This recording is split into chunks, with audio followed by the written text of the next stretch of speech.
regions of Egypt.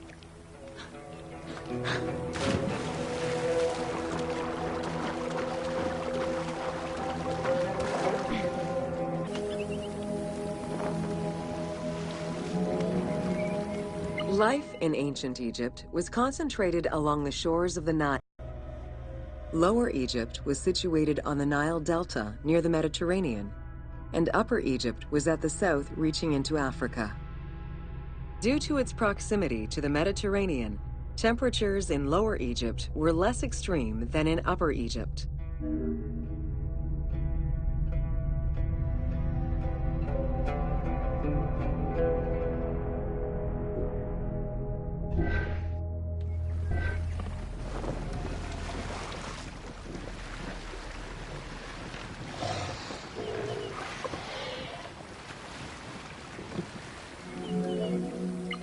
Until 3100 BCE and the unification of Egypt, each region had its own pharaoh and crown.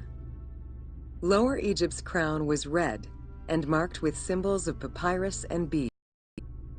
Upper Egypt's crown was white, with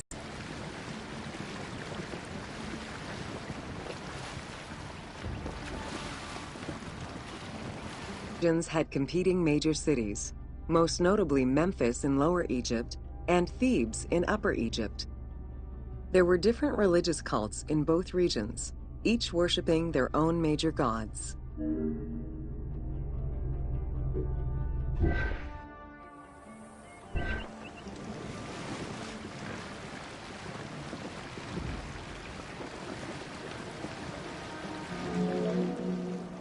Many of the temples were designed in such a way as to represent the two regions, and ceremonies often incorporated Upper and Lower Egypt in their rituals.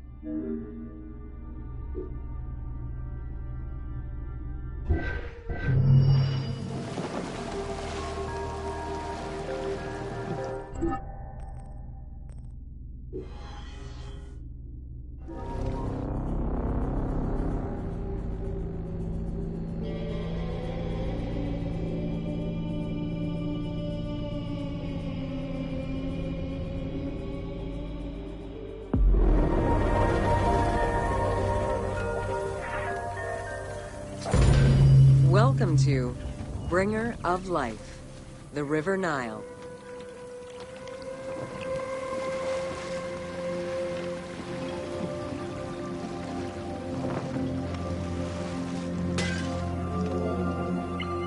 The ancient Egyptians called the dark fertile soil of the Nile the Black Lands, and the surrounding desert was referred to as the Red Lands.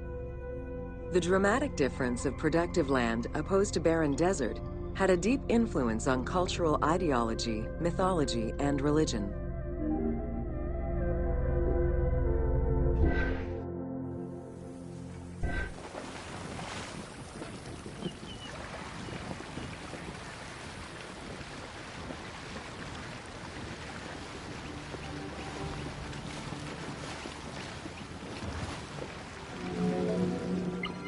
The Nile determined much of Egyptian civilization.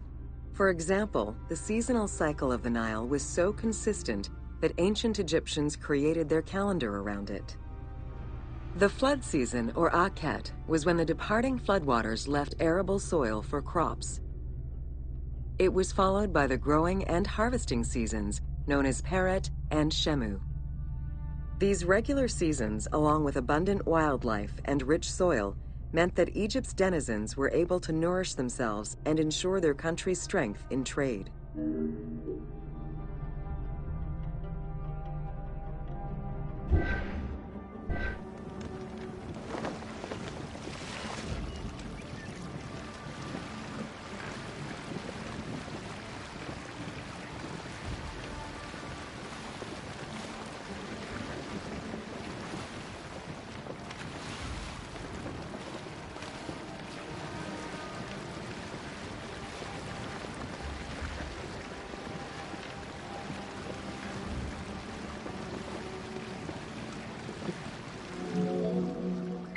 The River Nile, flowing from the south to the north, neatly traversed through both Upper and Lower Egypt.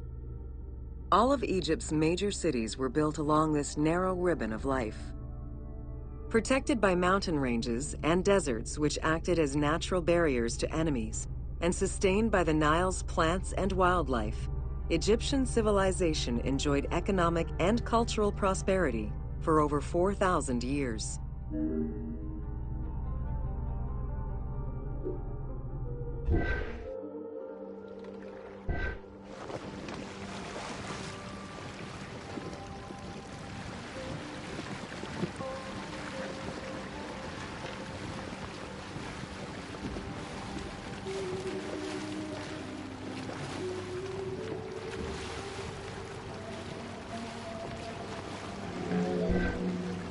Both ancient Egyptians and ancient Greeks referred to the Nile as the river in their respective languages.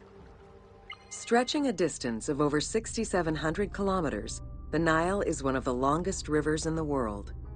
It flows south to north, spanning 11 countries. The River Nile originates in the region of the Great Subequatorial Lakes, including one of the largest in the world, Lake Victoria near Tanzania.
The river flows through African equatorial forests, swamps, volcanic lands, steppes, and deserts, splitting apart for a while and picking up various sediments from each region and carrying them all the way to Egypt.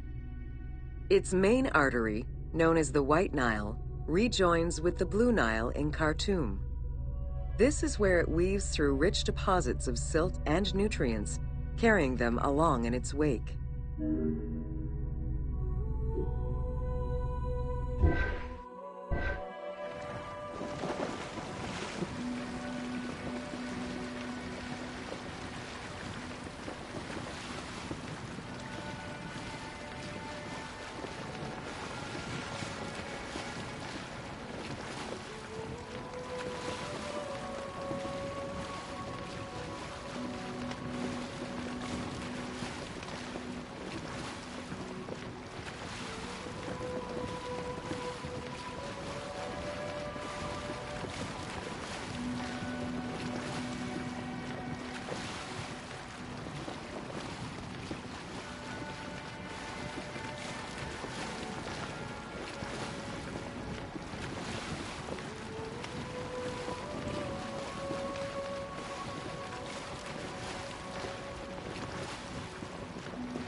The Nile crosses 6 cataracts from the south to the north, creating natural obstacles between the various sections of the river.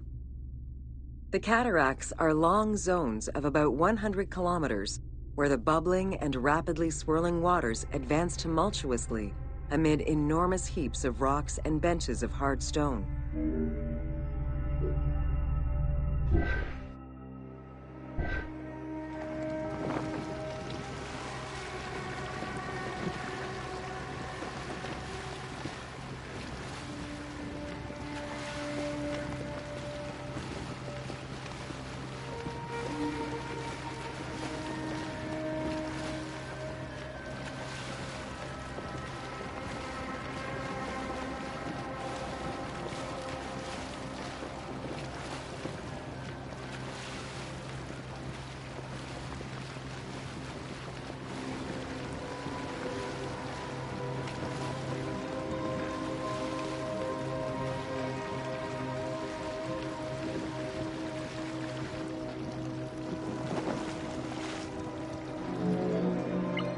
It is after crossing Nubia and the First Cataract that the river officially returns to Egypt in Aswan. There are still 1,000 kilometers before it reaches Cairo and the Delta, bringing life to those living on its shores before it eventually empties into the Mediterranean Sea.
Ancient Egyptian irrigation and water use was centered around the Nile.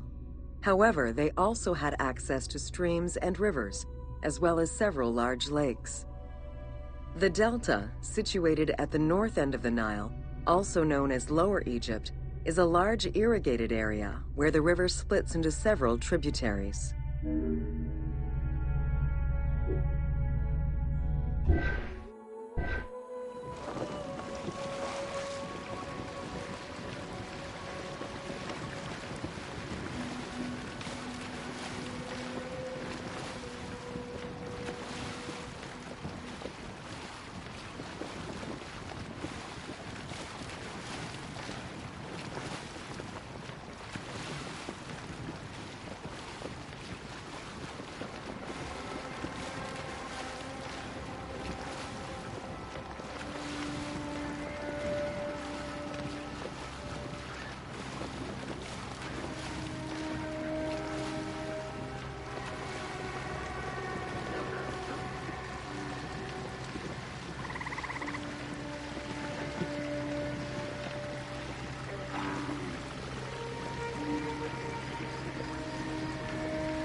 The Delta had several major brackish coastal lakes, bodies of water separated from the sea by thin strips of land. A mix of deep to shallow waters, salt swamps, and sand plains, these lakes were refuge to a wealth of species, as well as water and land plants. The occasional bandit could also be found sheltering within the denser reeds, waiting for the unwary traveler.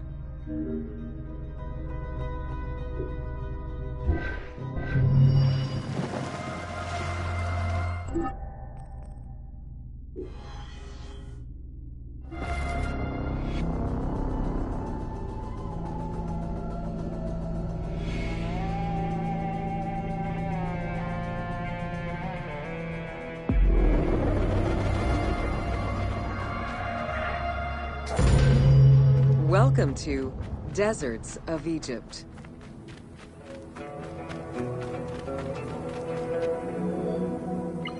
Reaching out on either side of the lush Nile are the harsh, arid Western Desert and the mountainous Eastern Desert. They cover nearly 94% of Egypt. Each of these parent deserts have their own microclimate and contain several smaller whale fossils were discovered within the depths of the Sahara. Known as the Valley of the Whales, this location is evidence of the seas which once covered the area.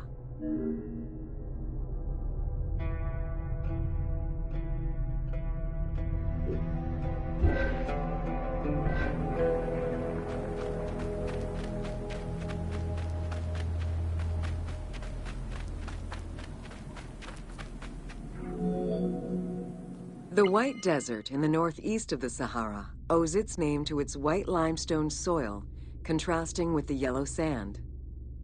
The wind has eroded the rocks of the White Desert into stone mushrooms, the most famous of which is referred to as the finger of God.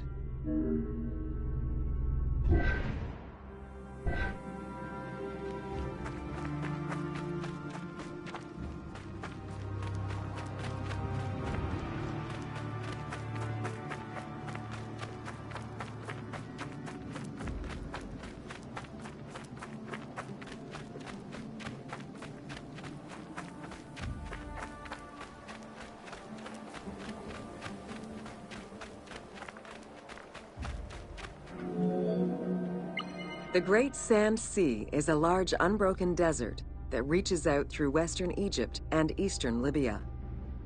It is home to a unique geological formation known as Libyan silica glass. The pale yellowish-green material ranges from pebble-sized fragments to glass rocks the size of rough boulders.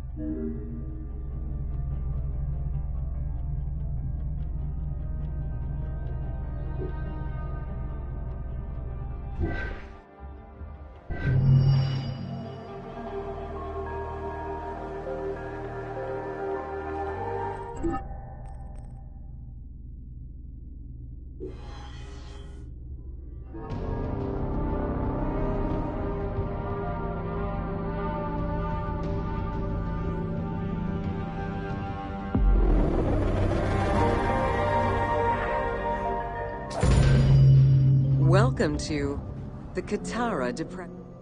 The Qattara Depression is located in the northwest part of Egypt. Reaching 18,000 square kilometers, the basin is 133 meters below sea level and covered with salt. It is the second lowest point in Africa, after the Qattara Depression.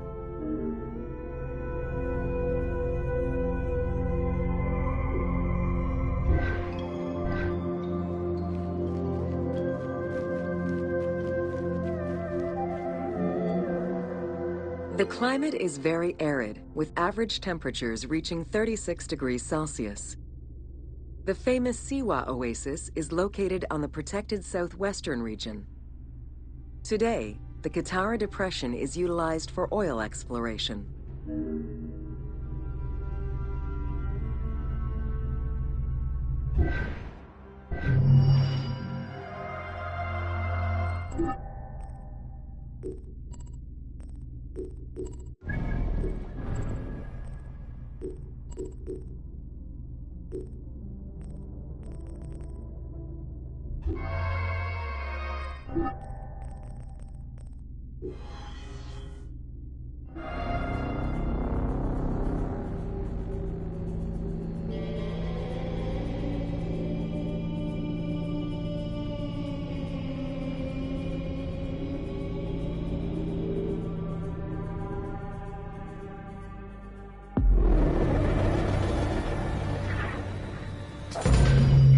Welcome to Siwa.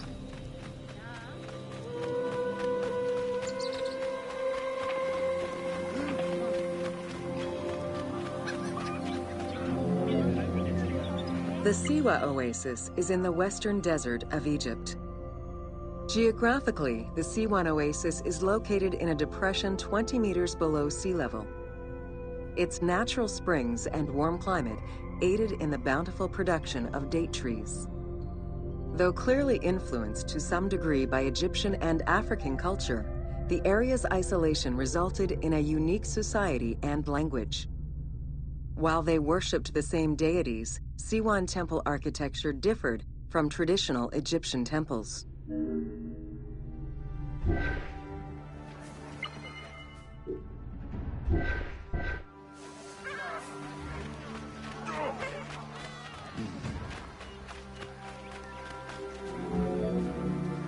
Old Kingdom Egyptians referred to the oasis as cauldron, due to its unique geographical structure. Oases were crucial for nomadic tribes and caravans. Without them, there was no chance of survival in an otherwise harsh landscape. As such, oases quickly became hubs for trade, as well as areas of political control.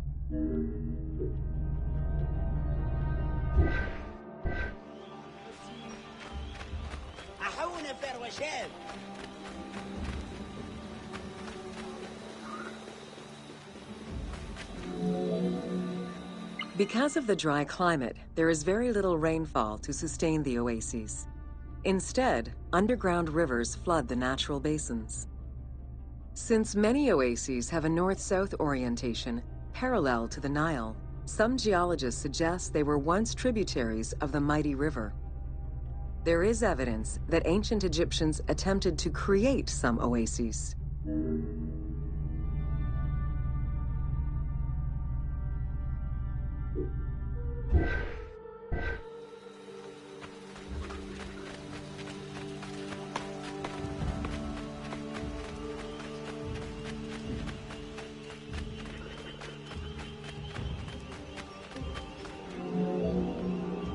The Libyan oases are the best known, as they are geographically and culturally linked to the Nile Valley and the Delta. These western oases have a distinct geology from the other regions of Egypt. The most famous and important oases are Karga, Dakhla, Farafra, Baharia, and Siwa.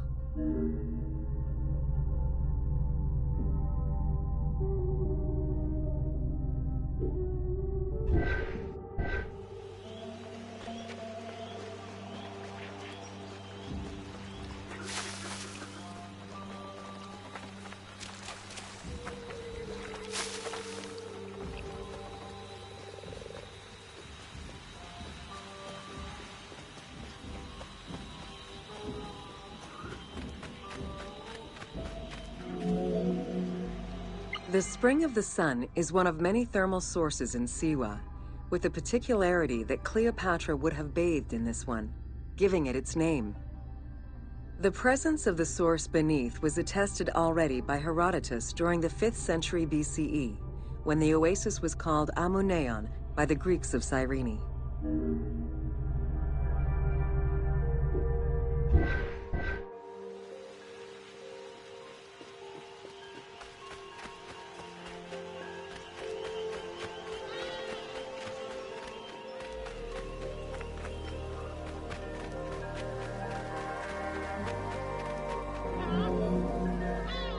Oracles predicted the future, delivered omens that could be more or less obscure, and offered divine guidance. The Siwan oracle was considered one of the 3 greatest of the ancient world, alongside the oracles of Delphi and Dodoni. Because of the Greek colonies in Cyrenaica, the temple associated Zeus with the worship of Ammon.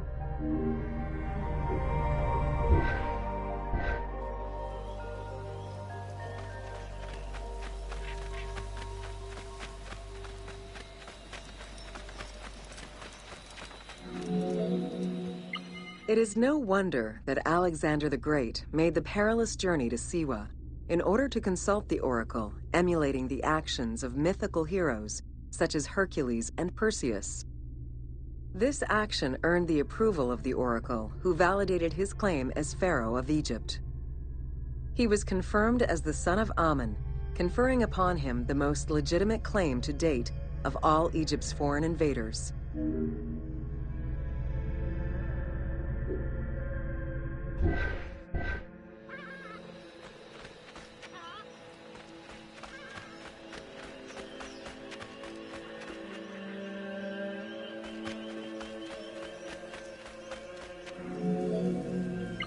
The powerful and the rich would send gifts or travel great distances in order to ensure their good fortune by gaining the blessing of the Oracle of Siwa. Every successful blessing only increased the soothsayer's prestige. Runner Eubotus, a famous citizen of Cyrene, consulted the oracle in order to know if he would win the 93rd Olympic Games race in 408 BCE. He did, enhancing the standing of the Siwan oracle in the process.